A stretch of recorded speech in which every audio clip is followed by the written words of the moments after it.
తరుణ్ భాస్కర్, ఈషా రెబ్బా ఇద్దరు కలిసి చేసినటువంటి సినిమా ఓం శాంతి శాంతి శాంతి. మరి ఈ సినిమాకి సంబంధించినటువంటి రివ్యూ ఏ విధంగా ఉంది?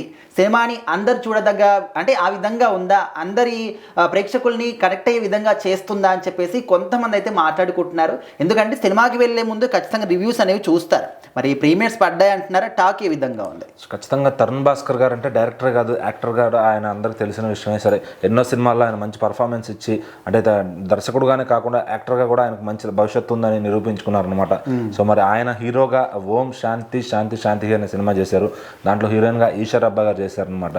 సో ఆవిడ కూడా మంచి స్క్రిప్ట్ అయితేనే చాలా వరకు వెళ్తుంది, యాక్ట్ చేస్తుందని ఒక నమ్మకం అయితే ఆవిడ క్రియేట్ చేసుకుంది. సో ఆవిడ చేసిన సినిమాలు మోస్ట్లీ ఫెయిల్ అవ్వవు అనమాట.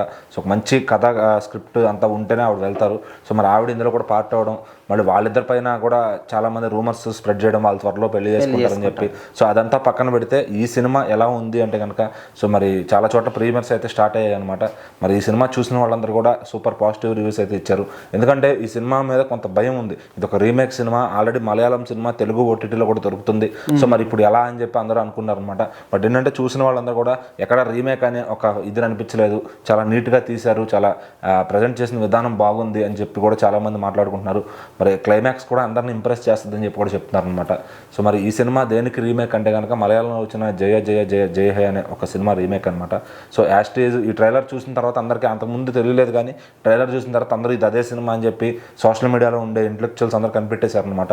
సో మరి కానీ ఆ సినిమా చూసిన అందరూ కూడా ప్రేక్షకులు దీనికి మంచి తీర్పు ఇచ్చారు. సో మరి తరుణ్ భాస్కర్ గారు హీరోగా కూడా సూపర్గా పాస్ అయిపోయారని చెప్పొచ్చు.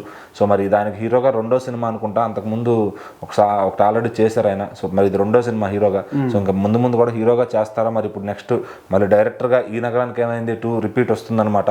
సో దాని స్క్రిప్ట్ పనుల్లో కూడా ఆయన బిజీగా ఉన్నట్టు తెలుస్తుంది. మరి ఈ సినిమా లాంగ్ రన్లో రేపు రిలీజ్ అయిన తర్వాత ఇంకా ఎంత రివ్యూస్ తెచ్చుకుంటుంది, ఎంత మన్ననలు పొందుతుంది అనేది చూద్దాం.